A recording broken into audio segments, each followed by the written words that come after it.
Welcome to अल बाकी academy. आज एक बहुत ही इम्पॉर्टेंट टॉपिक के साथ हमारा दोबारा मिलना हुआ है। वो टॉपिक ये है कि क्यों कोई चीज़ पानी में तैरती है और क्यों कोई चीज़ डूब जाती है। ये सवाल बचपन से अक्सर बच्चों के दिमाग में आता है कि एक छोटी सी लोहे की कील पानी में डूब जाती है और इतना बड़ा जहाज़ वो पानी में तैरता है। एक बहुत बड़ा बैलून पानी में तैरता है और एक छोटा सा कंचा पानी में डूब जाता है। ऐसा क्यों होता है आखिर? ये सवाल हम सबके दिमाग में आता है और आज हम इसी सवाल का जवाब ढूंढेंगे और बहुत ही इजी लैंग्वेज में आपको समझाने की कोशिश की जाएगी और आपको ये समझ में आ जाएगा कि क्यों कोई चीज़ डूबती है और क्यों कोई चीज़ तैरती है। इसको जानने से पहले हम कुछ बातों का जानना हमारे लिए बहुत ज़रूरी है। इसमें एक साइंटिस्ट था, एक ग्रीस साइंटिस्ट, जिसका नाम था आर्किमिडीज़। आज से तकरीबन 2250 साल पहले की बात है कि ये साइंटिस्ट ग्रीस के अंदर था और इसने इस बात की खोज की थी। वो क्या खोज की थी? आर्किमिडीज़ ने ये बात का पता लगाया था कि जब भी किसी चीज़ को किसी फ्लूइड में पार्शली या फुल्ली यानी थोड़ा या पूरा डुबोया जाएगा तो उसके द्वारा जो पानी या लिक्विड डिस्प्लेस होगा उसका वेट और जो बायोंट फोर्स होगी। अब बायोंट फोर्स क्या होती है?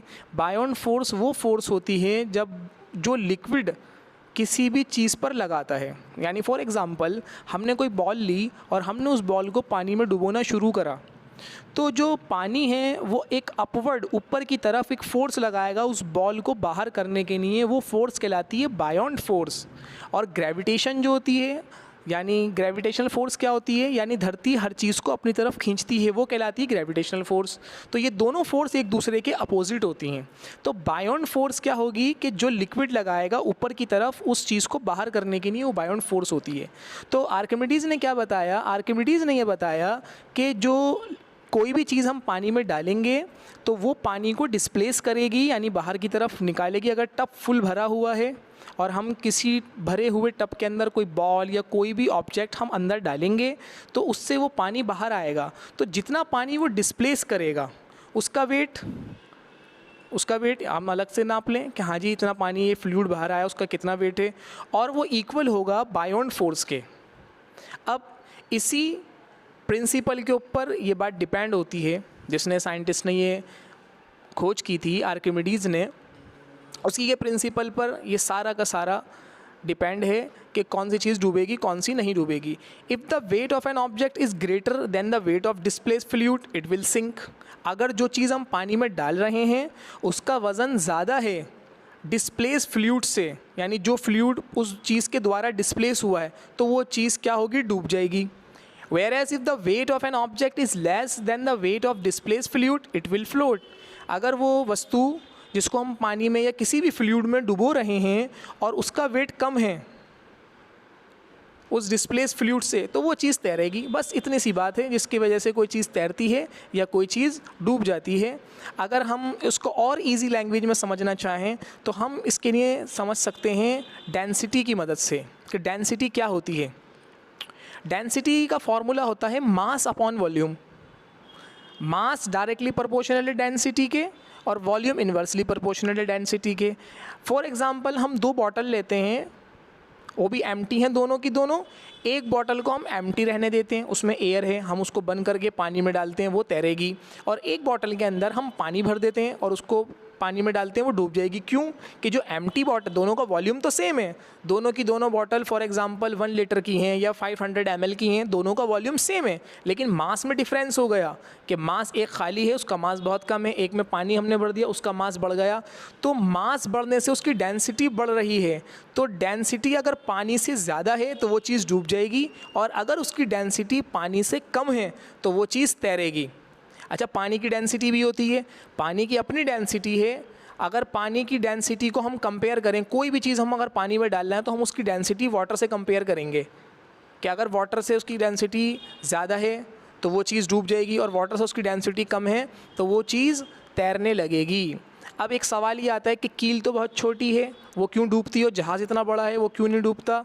इस चीज़ का जवाब ये है कि जो जहाज़ हम बनाते हैं वो पानी को डिस्प्लेस कर रहा है। तो जब वो पानी को डिस्प्लेस करेगा तो उसके द्वारा डिस्प्लेस किया हुआ वाटर हम मेजर करेंगे और फिर उसका वॉल्यूम मेजर करेंगे। तो अगर उसके जो, क्योंकि जहाज़ का फैलाव बड़ा हो जाता है ना, वो फैलाव बड़ा होगा तो उस पर बायोन फोर्स जो होगी वो बहुत बड़े एरिया में लगेगी, तो बायोन फोर्स इंक्रीज़ हो जाती है। और जो कील होती है उसका साइज़ बहुत छोटा होता है और उसके अंदर जो बायोन फोर्स होती है वो कम हो जाती है उसके अपने फोर्स के मुकाबले, इसलिए वो चीज़ डूब जाती है। आइए अब एक एक्सपेरिमेंट की मदद से हम इस बात का पता लगाने की कोशिश करते हैं कि कैसे कोई चीज़ डूबती है और कैसे नहीं डूबती। तो अब बात करेंगे हम बायोन फोर्स की। जैसे मैंने आपसे अभी कहा कि हर लिक्विड अपने जो चीज़ उसमें डुबोई जाएगी उस पर बायोन फोर्स लगाता है। मेरे हाथ में ये कंचा है, अब मैं इस कंचे को इस पानी में डाल रहा हूँ। अब देखिए डूबता है या नहीं। ये कंचा इस पानी में डूब गया, ठीक है। इस पर बायोन फोर्स लगाई। ये एक मेरे हाथ में छोटा सा एम्प्टी, वैसे ढक्कन समझ लीजिए आप इसको, कवर है ये। अब मैं इस कवर को इस पानी में डाल रहा हूँ, ये डूबता है या नहीं। और हमने ये देखा कि ये कवर नहीं डूब रहा, क्योंकि इसके एरिया बढ़ गया। अब एरिया बढ़ने की वजह से इस पर जो पानी बायोन फोर्स लगा रहा है वो ज़्यादा हो गई और इसकी वजह से ये नहीं डूब रहा। अब जैसे मैंने कहा बोर्ड बनाए जाते हैं, इतना छोटा सा कील डूब जाता है, इतने बड़े बड़े बोर्ड नहीं डूबते। उनके बनाने के पीछे यही वजह होती है, उनका एरिया, उनकी डेंसिटी क्या करते हैं हम, कम कर देते हैं। उनका मास कम करके उनका वॉल्यूम बढ़ा दिया जाता है। जैसे फॉर एग्जांपल एक प्याली है, ये बहुत भारी है, चाइना डिश है मेरे हाथ में, इसका वेट इस कंचे से काफ़ी ज़्यादा है। अब हम इसको पानी में डाल रहे हैं और ये देखते हैं डूबती है या नहीं डूबती। और हम ये देख रहे हैं कि ये अब भी नहीं डूब रही, जबकि इसका वेट बहुत ज़्यादा है। तो बोर्ड भी इसी तरह बनाई जाती हैं जिनकी बनावट की वजह से उनका डेंसिटी पानी की डेंसिटी से कम हो जाती है और वो नहीं डूबती। अब मैं आपको मिसाल लेके समझाता हूँ। बोर्ड में हम सब बैठते हैं, बोर्ड को इस तरह बनाया जाता है कि वो खुद भी ना डूबे और उसमें बैठने वाले भी ना डूबें। अब ये कंचा फॉर एग्जांपल, आप इसको कोई भी एग्जांपल आप समझ सकते हैं। जैसे बोर्ड में इंसान बैठते हैं, ये बोर्ड समझ लीजिए और इनको इंसान समझ लीजिए। हमने इस कंचे को इसमें डाला और हमने देखा ये नहीं डूबा। हम इसमें कुछ और बैट भी डाल के देखते हैं। हमने ये एक छोटी सी और चीज़ ली, हम इसको और डाल के देखते हैं डूब रहा है या नहीं, और हम ये देख रहे हैं ये अब भी नहीं डूब रहा। लेकिन ऐसा नहीं है कि ये डूबेगा ही नहीं, अगर हम इसका वेट ज़्यादा इंक्रीज कर देंगे तो ये डूब सकता है। एक मेरे पास ये कॉपर की बॉल है छोटी सी, अब मैं ये डाल के देखता हूँ कि ये चाइना डिश अब डूब रही है या नहीं, और मैंने ये देखा ये पानी में डूब गई। क्यों? कि इसका वेट ज़्यादा इंक्रीज हो गया, इसका मास बढ़ गया। अब मास बढ़ने की वजह से उसकी डेंसिटी पानी की डेंसिटी से बढ़ गई, तो ये डूब गया। अब आपकी समझ में आया होगा कि इतना बड़ा बोर्ड पानी में नहीं डूबता और इतनी छोटी सी कील पानी में क्यों डूब जाती है। उसके पीछे यही रीज़न है डेंसिटी का, या बायोन फोर्स जो लिक्विड लगाता है। देखा आपने। अगर हम इसको चाइना डिश को दोबारा निकालेंगे, इसके साथ वही कंडीशन है, सेम यही केस होता है बिल्कुल कील के और बोट के साथ। लेकिन इसमें एक बात और है कि अगर हम इस पानी की डेंसिटी को बढ़ा दें, अभी इसके लिए मैं आपको दूसरा एक्सपेरिमेंट दिखाता हूँ अंडे वाला, उसमें ये बात ज़्यादा क्लियर होगी कि जब हम पानी के अंदर सॉल्ट मिला देते हैं तो सॉल्ट मिलाने के बाद उस पानी की डेंसिटी बढ़ जाती है, जिसकी वजह से फिर वो अंडा नहीं डूबेगा। ये देखते हैं उस एक्सपेरिमेंट को भी हम। नाउ अब हम एक एक्सपेरिमेंट की मदद से ये चेक करेंगे कि कैसे कोई चीज़ पानी में तैरती है और कोई चीज़ पानी में डूब जाती है। इसके लिए हम एक अंडा लेंगे और उसकी मदद से हम ये चेक करेंगे कि कैसे कोई चीज़ पानी में डूबती है और कैसे कोई चीज़ पानी में तैरती है। अब ये दो बीकर आप जैसे देख रहे हैं, अब मैंने इस बीकर के अंदर पहले अंडा डाला और मैंने ये देखा कि ये अंडा पानी के अंदर डूब गया।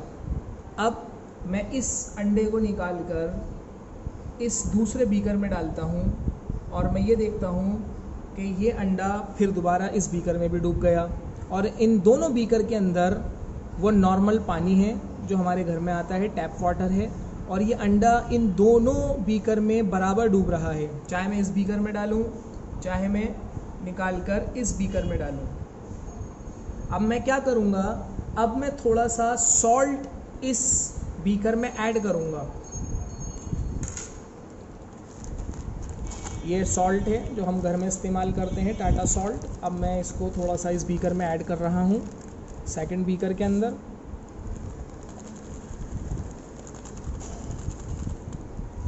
अब मैंने थोड़ा सा ये सॉल्ट ऐड करा और मैं इसको थोड़ा सा चलाऊँगा इसको डिज़ोल्व करने के लिए, और डिज़ोल्व करने के बाद हम दोबारा चेक करेंगे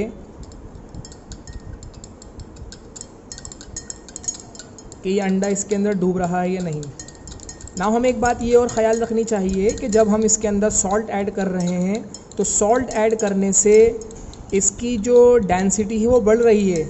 आपने देखा इन दोनों बीकर के अंदर मैंने सेम अमाउंट का वाटर लिया है, दोनों के अंदर 150 ml वाटर है, दोनों बीकर के अंदर सेम अमाउंट और वाटर है, तो इनका वॉल्यूम दोनों का सेम है। लेकिन जब मैंने इसके अंदर सॉल्ट ऐड करा तो सॉल्ट ऐड करने की वजह से इसका मास बढ़ गया, और मास बढ़ने की वजह से क्या होगा, इसकी डेंसिटी इंक्रीज़ हो रही है। अब मैं दोबारा इस अंडे को निकाल के इस पानी में डाल के देखता हूँ जिसके अंदर मैंने सॉल्ट ऐड किया है, और अब मैं ये चेक कर रहा हूँ कि ये पानी जिसमें सॉल्ट ऐड कर रहा है उसमें अंडा डूब रहा है या नहीं।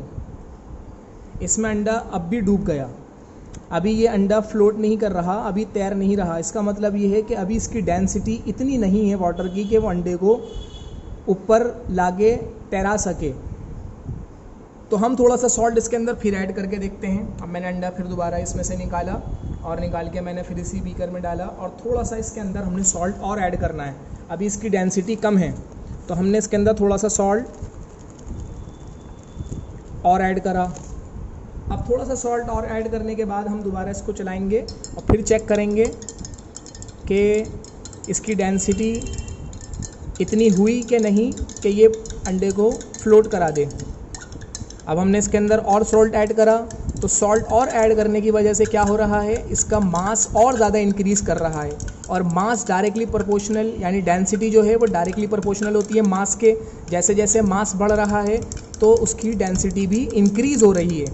हमने जैसा आपको भी बताया था कि एक फ़ोर्स होती है बायोंट फोर्स, जो वाटर या लिक्विड लगाता है अपवर्ड डायरेक्शन के अंदर, ऊपर की तरफ, के जो भी चीज़ पानी के अंदर डाली जाएगी वो जो पानी के अंदर बायोंट फोर्स है वो उस चीज़ को ऊपर की तरफ पुश करेगी, और ग्रेविटेशनल फोर्स जो होती है वो नीचे की तरफ अपनी तरफ खींचती है हर चीज़ को। तो इसमें दो फोर्स काम कर रही हैं, ग्रेविटेशनल फोर्स जो उसको नीचे की तरफ खींच रही है, और फ्लूइड की जो बायोंट फोर्स है वो उसको ऊपर की तरफ पुश करेगी।